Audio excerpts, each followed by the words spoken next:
eu nasci no município de Garibaldi e naquela época era distrito Coronel Pilar, hoje já é município. Eu nasci em 1º de maio de 1941 e os meus pais são vindos da Itália. A mãe se chamava Lucia Agnese e o meu pai Pietro. O meu pai, ele de origem, ele foi na Itália carabinieri e depois ele fez o serviço de marceneiro. Mas ele era um marceneiro mais ligado a coisas mais elaboradas, rebuscadas, né? Então ele veio para o Brasil casado com a minha mãe, né, em 1923. Eu sou caçula da turma, então. Sim, você tinha quantos irmãos? Nós éramos 8 irmãos. Os 8 irmãos, eu era o caçula, então tive muitos pais que foi ótimo, né? Eu acho que ter sido caçula foi um privilégio para mim. Sim, mas ele era então um artesão, digamos assim, de fazer esculturas, mas ele também fazia imóveis e tal.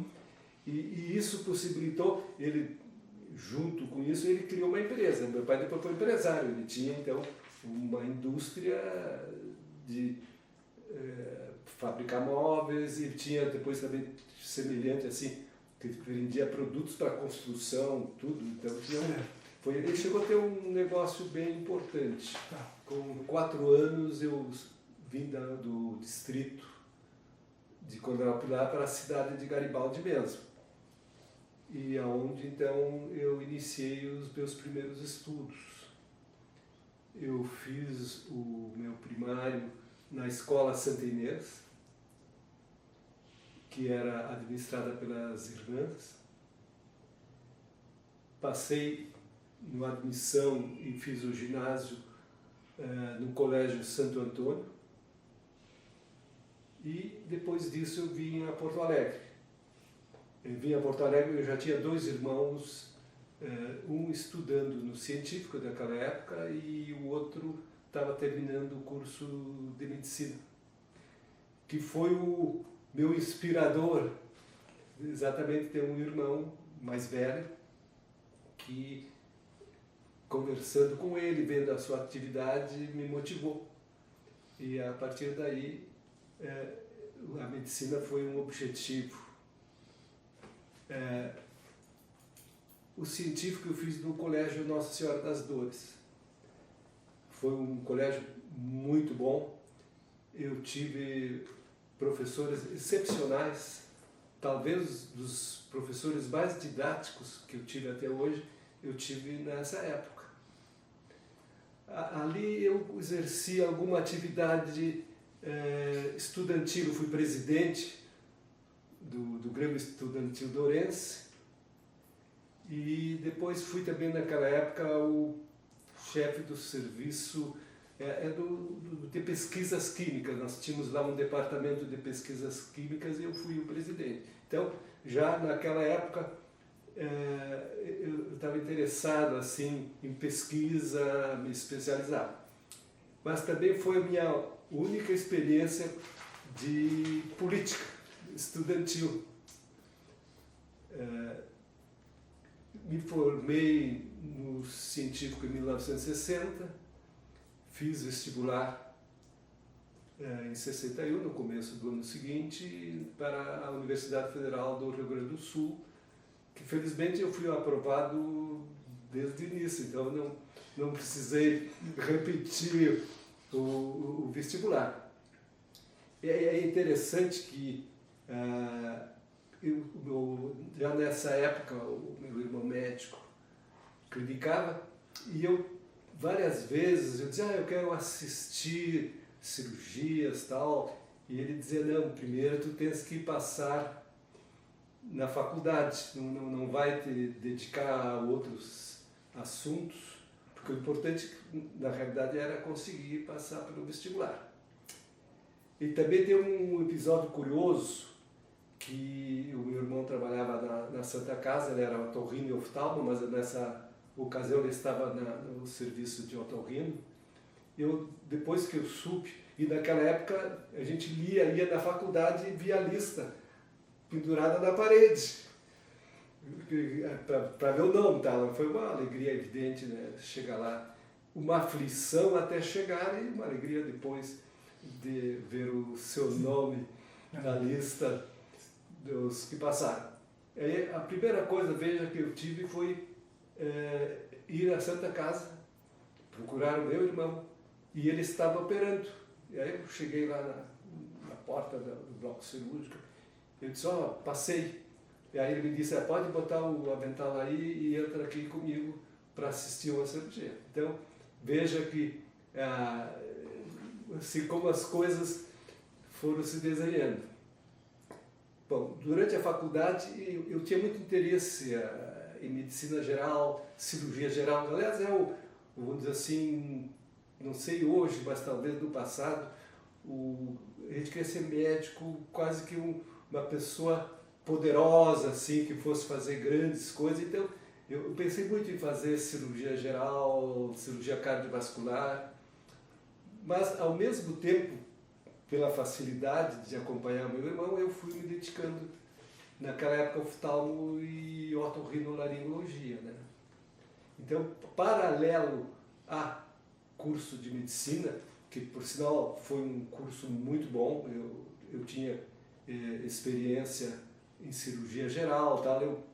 Naquela época, os colegas meus que saíam não faziam residência, não tinha essa necessidade, já saía pronto para ir para o interior, então sabiam fazer a maior parte das cirurgias, partos, todas essas coisas. Eu também estava habilitado a fazer essas coisas e fiz praticamente 6 anos de estágio em oftalmologia otorrina, que quando eu me formei eu também tinha, vamos dizer assim, as qualificações para fazer oftalmo e otorrino.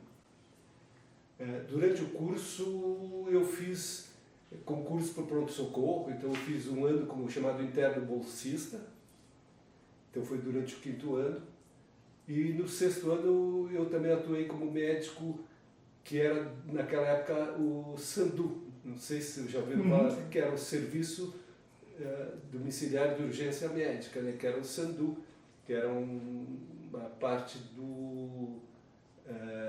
ligada à Previdência Social. Eu comecei a estagiar em oftalmologia e otorrino na Santa Casa, mas eu precisava me sustentar, eu não tinha clínica.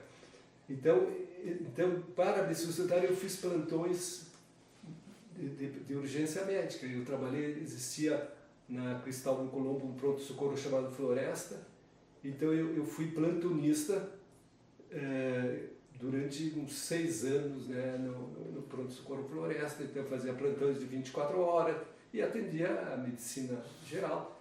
E aí fui abrindo o meu consultório de oftalmo otorrino. Dava para estudar bastante, esperando que aparecesse os clientes, né? Mas tinha como se sustentar através desse. Depois eu fiz concurso para o pronto-socorro municipal como médico, então eu fui médico oftalmo otorrino, naquela época era um serviço único. Então eu também comecei então, a fazer plantão. Depois eu fui nomeado médico do INAMPS, e eu consegui então dividir meu tempo e aproveitar, me especializar. Eu também fui médico no Hospital Militar, oftalmologista civil. Eles não tinham profissionais militares, então naquela época eles acabaram contratando vários profissionais de várias especialidades e eu fiquei lá durante 2 anos. Foi uma época muito importante. O que mudou, na verdade, eu fiz oftalmologia e otorrino para trabalhar junto do meu irmão que já se mudou para Bento Gonçalves. Esse mesmo irmão. Esse mesmo irmão. Então ele saiu de Porto Alegre e foi trabalhar em Bento Gonçalves. Então eu fiquei aqui mais uns 2 anos para me especializar. Não tinha residência naquela época, então a residência correspondia a um estágio, que isso Sim. se fazia. E como são as coisas, nesse período eu tive um convite do professor Rivadavia Correia Meyer, que era professor titular da faculdade, naquela época católica de medicina, para acompanhar o serviço dele.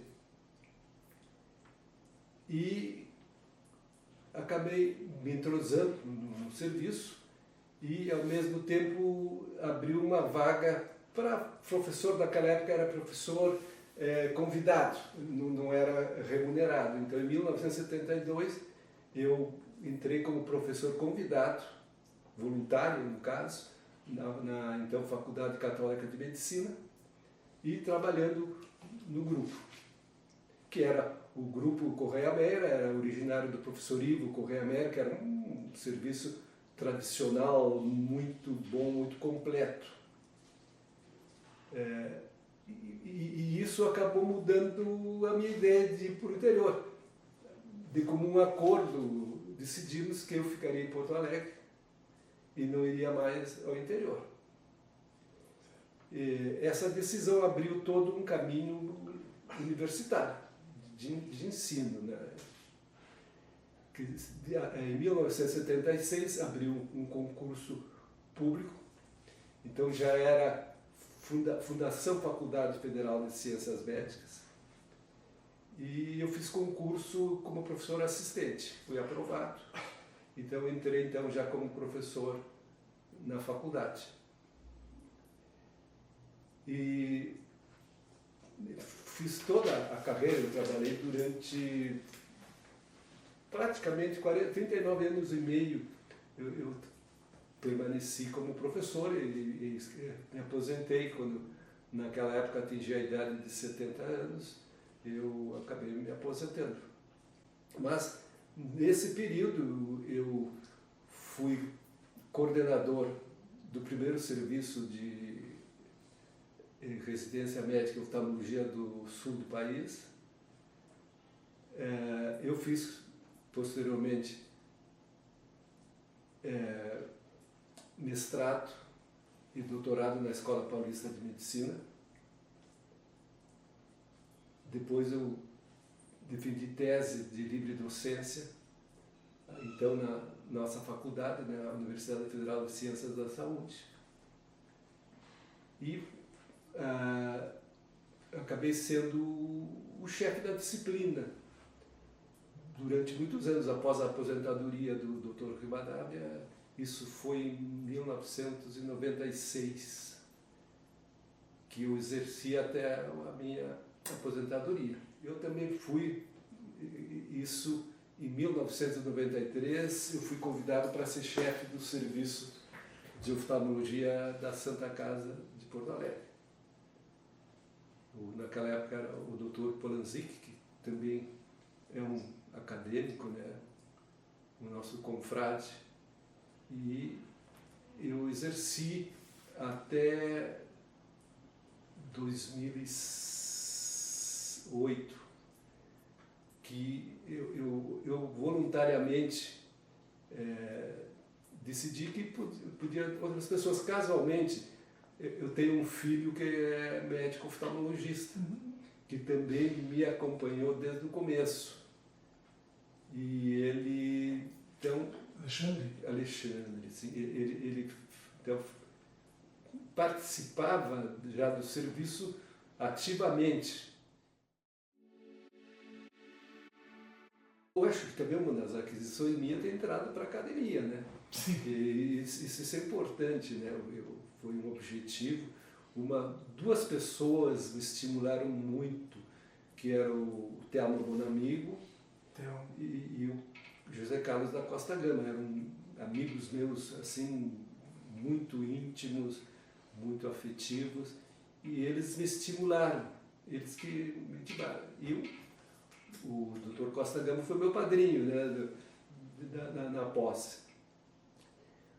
Durante, vamos dizer, essa trajetória, eu tive muita participação associativa, né, durante o Conselho Brasileiro de Oftalmologia, que é o que rege a oftalmologia brasileira, né? eu fui, por várias gestões, membro da comissão de ensino, membro da comissão científica, que são separadas, né, mas que também tem mandato de 2 anos. Também em 2011 eu fui presidente do Congresso Brasileiro de Oftalmologia, que foi realizado aqui em Porto Alegre. Então, também uma outra atividade. Também em 1981 eu fui um dos 4 fundadores da Sociedade Brasileira de Glaucoma e posteriormente também fui presidente dessas sociedades, né? Eu tenho várias menções honrosas que inclusive estão aqui presentes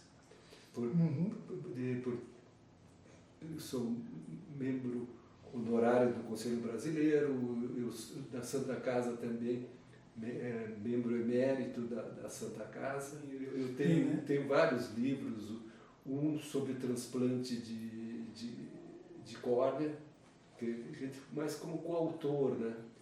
Tenho livros sobre a atualização do glaucoma, tem 3 livros com esse assunto, né? Eu vi que o senhor tem ali poesia do Mário Quintana. Sim, eu escrevi, tem uma poesia minha ali. Tem o século, o que eu achava do século XX. Eu era aluno de inglês da Judith Scliar e naquela época eu estudava inglês com ela, em particular, e ela ia mudar exatamente no ano 2000, e ela perguntou o que eu ia imaginar do século XXI. E aí eu fiz uma poesia em inglês, depois eu fiz a tradução em português, sobre o que eu imaginava que fosse acontecer no Então eu tenho poesias que eu guardo. Várias vezes eu fui estimulado a publicar. Não publicou. Não publicou comigo, mas eu tinha muitas. Depois, com o tempo, tu vai selecionando, então descartando. Sobraram mais de 20 poesias. Talvez houve uma época a gente mais romântico e tal, mas realmente eu gosto muito de literatura, li muito. Tenho um irmão que foi poeta, escritor, Itálico Marcon. Ele chegou a ter uma das bibliotecas maiores do Brasil, né? Você está numa revista Veja, o Medellín, que era o que tinha mais, ele tinha cerca de 50 mil volumes. Família, eu felizmente tenho uma esposa que é uma grande parceira, isso é importante na vida dela, ela sempre colaborou. Ela é de origem enfermeira, mas após o nascimento do Alexandre ela decidiu se dedicar à casa. E tenho mais 2 filhos, que antes do Alexandre tem o Pietro, que foi homenagem ao meu pai. E a filha Clarissa, que é a última. Eu não sei se um detalhe interessante, como são coisas. Eu trabalhava ali do lado do Santa Rita, o nosso consultório, e um dia a minha mulher foi me buscar, ela foi no centro e nós voltaríamos de carro. E quando nós íamos saindo, nós encontramos uma irmã, que é a irmã Clarissa. E a minha mulher estava grávida. Eu me dava bem com essas irmãs. Aliás, eu sou benemérito, eu atendo gratuitamente essa ordem das Clarissas. Eles está grávida e tal. E como é que vai ser o nome? E foi uma coisa assim espontânea. Se nascer mulher, vai ser Clarissa. Então, o nome Clarissa foi decorrente dessas irmãs Clarissas, né?